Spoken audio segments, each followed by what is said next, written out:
Sir మే 17, 2025లో పరిచయం నాకు.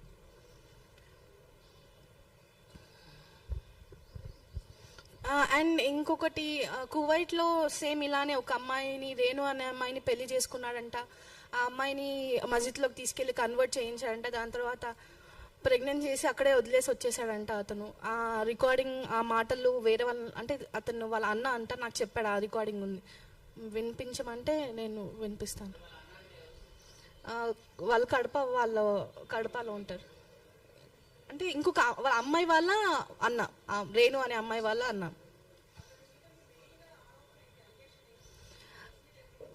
యాక్చువల్గా నేను ఈ ప్రెస్ మీట్ పెట్టడానికి కారణం ఏంటంటే, మొన్న ప్రెస్ ముందుకు వచ్చి ఆ అమ్మాయి ఇలాంటిది అలా ఇలా అని చెప్పి రాంగ్ ఎలిగేషన్స్ అన్నీ చెప్పాడు. నాకు రాంగ్ ఎలిగేషన్స్ పెట్టాడు కాబట్టి దాని తప్పు మా ఫ్యామిలీ ఒక well educated family, I belong to nice family అని చెప్పి విత్ ఎవిడెన్స్తో పాటు నేను ఇక్కడ రావడం జరిగింది. సో అతను డ్రింక్ చేయనని చెప్పి ఒకటి, నేను పెళ్ళి అని తెలిసి కూడా నన్ను పెళ్లి చేసుకుంది ఆ అమ్మాయి అని చెప్పి అని అన్నాడు కదా, అదొకటి. ఇంకా మేము టార్చర్ పెట్టామని అన్నాను కదా, మేము టార్చర్ పెడితే మొన్న January 12 వరకు మా ఇంట్లోనే ఉన్నాడు, మాతోనే ఉన్నాడు.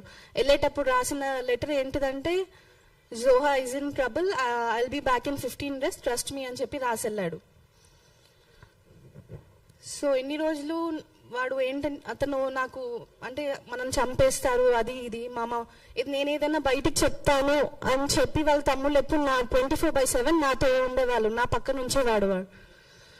అండ్ ఇంకా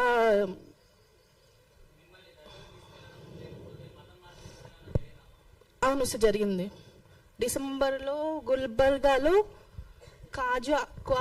కాజా నవాజ్ అని ఒక దర్గా ఉంది, అక్కడ తీసుకెళ్లారు సార్ నన్ను డిసెంబర్లో.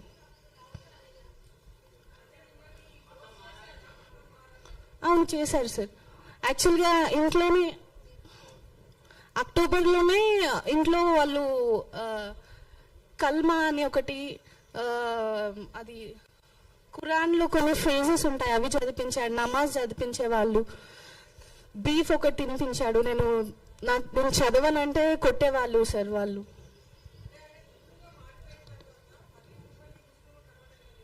అవును మ్యామ్. అతను ఫస్ట్ హిందూలాగా మారడని చెప్పాడు సార్, అండ్ దాని తర్వాత నన్ను ముస్లింలో కన్వర్ట్ అవ్వాలి అని ఫోర్స్ చేశారు. ఈవెన్ వాళ్ళ మదర్, వాళ్ళ అక్క అనిన మాటలు ఎలాంటిదంటే, ఒకవేళ నవాజ్ వాళ్ళ దాంట్లో తలాక్ అని 3 సార్లు అంటే డివోర్స్ అయిపోతుంది అని చెప్పి అని అన్నారు. అండ్ వాళ్ళ అక్క నింది, ఒకవేళ నవాజ్ నీకు డివోర్స్ ఇచ్చిన తర్వాత నువ్వే మా ఫ్యామిలీలో వేరే వాళ్ళ దగ్గరికి పంపిస్తామని చెప్పి మాట్లాడారు సార్ నాతోటి. వాళ్ళ అక్క మాట్లాడింది, వాళ్ళ అమ్మ వచ్చి కల్మా చదివించింది ఆ రోజు, వచ్చిన రోజు హైదరాబాద్కి. అండ్ అతనితో పాటు వాళ్ళ తమ్ముడు ఒకళ్ళు వచ్చారు, మునావర్ ఉన్నాడు ఆ రోజు, మిగతా 2-3 కూడా వచ్చారు.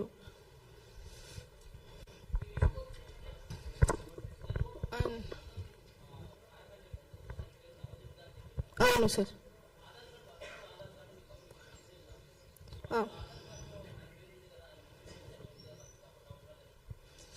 యాక్చువల్గా నెల్లూరు అడ్రస్ది పెడతానని చెప్పి పెట్టాడు అతను. నెల్లూరు అడ్రస్ ఆధార్ కార్డ్ దాంట్లో నవాజ్ అనే ఉంది. బేగంపేట అడ్రస్లో చేంజ్ అయిన తర్వాత నవదుర్గలాగా మార్చుకుంటానని చెప్పాడు. అండ్ నాకేంటి, బేగంపేటకి అడ్రస్ మారిపోయింది, పేరు మారడానికి ఇంకా టైం పడుతుంది అని చెప్పి చెప్పాడు.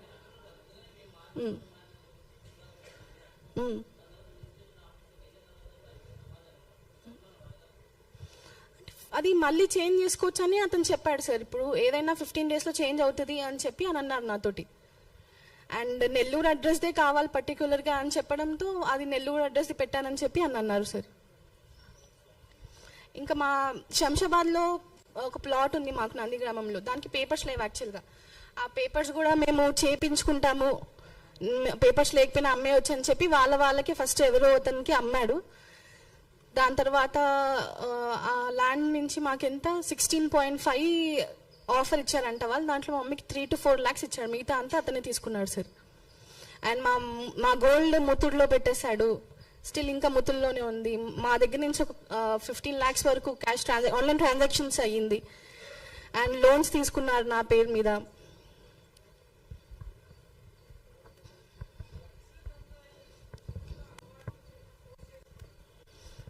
యాక్చువల్గా గంజాయి అలవాటు వాళ్ళకు ఉందని నాకు తెలిసింది. అండ్ డ్రగ్స్ కూడా తీసుకునే వాళ్ళు అని చెప్పి ఇది కూడా నాకు తెలిసింది. వాళ్ళకి డ్రగ్స్ బిజినెస్ ఏదో కూడా ఉందని చెప్పి నాకు బయట వాళ్ళు చెప్పారు.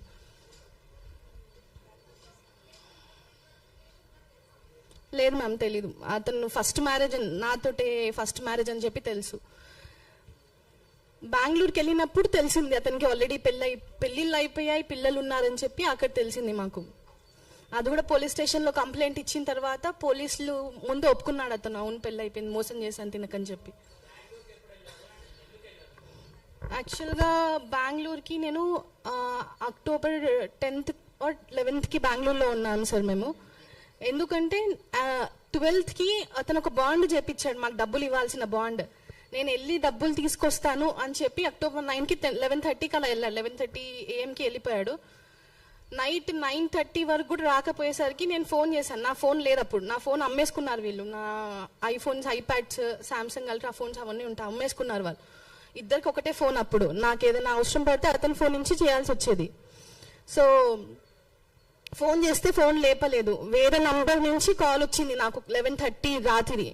నేను ఇలా చెన్నై బోర్డర్లో ఉన్నాను, నువ్వు అక్కడికి వచ్చేసే అని చెప్పి అన్నాడు. అసలు రీజన్ ఏంటని అడిగితే ఇలా మా మమ్మీ వాళ్ళు ఒప్పుకోవట్లేదు అని చెప్పి ఏదేదో చెప్పాడు.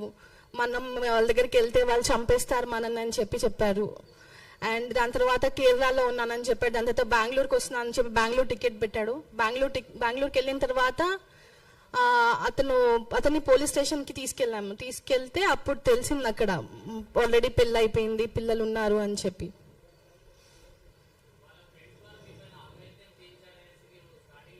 అవును సార్, అవును. వాళ్ళ తమ్ముళ్ళు, సొంత తమ్ముళ్ళు.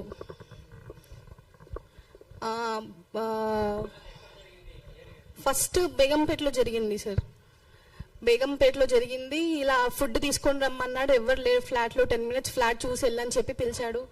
దాని తర్వాత చూస్తే ఫ్లాట్లో అందరు బెడ్రూమ్లో అందరు బయటికి వస్తున్నారు, ఒక్కొక్కరు. దాని తర్వాత ఫోర్స్ చేసి ఏదో వాటర్ జ్యూస్ తాగిపించారు సార్ ఆ రోజు నాకు. అది తాగిన తర్వాత ఫస్ట్ అక్కడ అయింది. దాని తర్వాత కుందన్బాగ్లో ఫస్ట్ నైట్ రోజు అయింది సార్. పెళ్ళి అయిన రోజే సార్ ఆ రోజు. బేగంపేటలో జరిగింది, పెళ్లికి ముందు వాళ్ళే వచ్చారు మ్యామ్. నేను అడిగాను వాళ్ళకి, ఫేస్ టు ఫేస్ వెళ్ళి నవాజ్కి అడిగితే అది నువ్వు ఇమాజిన్ చేసుకుంటున్నావు, అలా ఏం లేదని చెప్పారు. దాని తర్వాత పెళ్ళైన రోజు అడిగితే, పెళ్ళైన రోజు జరిగింది నేను అడిగిన నెక్స్ట్ డే అడిగితే, అవును అయితే ఏంటి ఇప్పుడు, నువ్వు ఎవరికైనా బయటకు చెప్తే మీ చెల్లిని ఇంకా మీ మమ్మీని మా మమ్మీని న్యాచురల్ గా చేస్తారంట. అండ్ మా చెల్లిని కిడ్నాప్ చేస్తాము, తనని కూడా చంపేస్తే నువ్వు ఎవరి దగ్గరికి వెళ్తావు, నీ వెనక ముందు ఎవరున్నారు, ఎవరు లేరు కదా అని చెప్పి మాట్లాడారు సార్.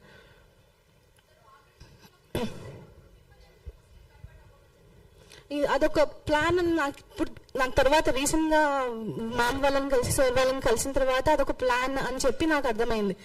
స్టిల్ నేను ఎక్స్పెక్ట్ చేస్తున్నాను ఏంటంటే అతను ఏదో ఒక రోజు మాట్లాడని చెప్పి అని అనుకున్నాను. కానీ తర్వాత తెలిసింది లవ్ జిహాద్ అనేది ఉంటుంది, నిజంగా ఉంది అసలు లవ్ జిహాద్ అనేది అని చెప్పి నాకు మొన్న తెలిసింది. ఇలా అమ్మాయిలను ట్రాప్ చేయడము, దాని తర్వాత డ్రగ్స్ ఇస్తారా లేకపోతే అది వాళ్ళు, ఇది మోడర్న్ సొసైటీ నమ్మదు కదా, ఇది అన్ని వాళ్ళు మంత్రాలు చేస్తారు అది ఇది అని చెప్పి. సో అలాంటివి కూడా ఉన్నాయని చెప్పి నేను చెప్పాలనుకుంటున్నాను. తాయితులు అవి కట్టేవాళ్ళు సార్ నా చేతికి. ఇంకా బ్రేస్లైట్ ఒకటి ఇచ్చాడు మెయిన్, కలిసిన 2 daysకి. ఇది నీ చేతికి ఉండాలి ఎప్పుడు, ఇది తీయొద్దు అని చెప్పి అనేవాడు. తీస్తే మళ్ళీ తమ్ముడు వాళ్ళని ఇంటికి పంపించి మళ్ళీ ఆ బ్రేస్లైట్ తీసుకొని వచ్చేవాడు. సో అది అంత ఇంపార్టెంట్ ఏందో నాకు అర్థం కాలేదు అప్పుడు. దాని తర్వాత లేటర్ ఉన్నవన్నీ ఇప్పుడు ప్రెసెంట్ నా దగ్గర ఇంకా ఉన్నాయి అవన్నీ వాళ్ళు ఇచ్చినవి. కానీ అతను ఏదైతే ఇచ్చాడు పడేపించాడు నాకు. దర్గాకి డిసెంబర్లో తీసుకెళ్ళాడు కదా సార్, అప్పుడు ఆ బ్రేస్లెట్ పడేపించి ఇంకొక తాయితు కట్టిపించాడు నాకు.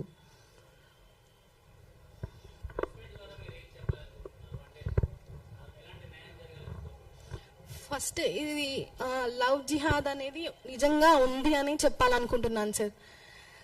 ఒక ముస్లిం అబ్బాయి హిందూ అమ్మాయిని ట్రాప్ చేయడం ఇదంతా నిజంగా జరుగుతుంది. ఇదంతా ఫేక్ అని నేను బయట న్యూస్ వింటున్నాను, కానీ ఇది నిజంగా ఉంది. అమ్మాయిలను ట్రాప్ చేస్తున్నారు.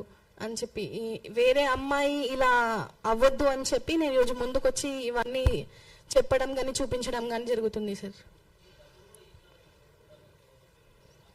అవును సార్, ఫస్ట్ 16.7 lakhs బాండ్ చేయించారు వాళ్ళే. అది ఉంది నా దగ్గర. దాంట్లో ఏమన్నా ఉందంటే October 12th రోజు డబ్బులు ఇస్తాడు అని చెప్పి రాశారు.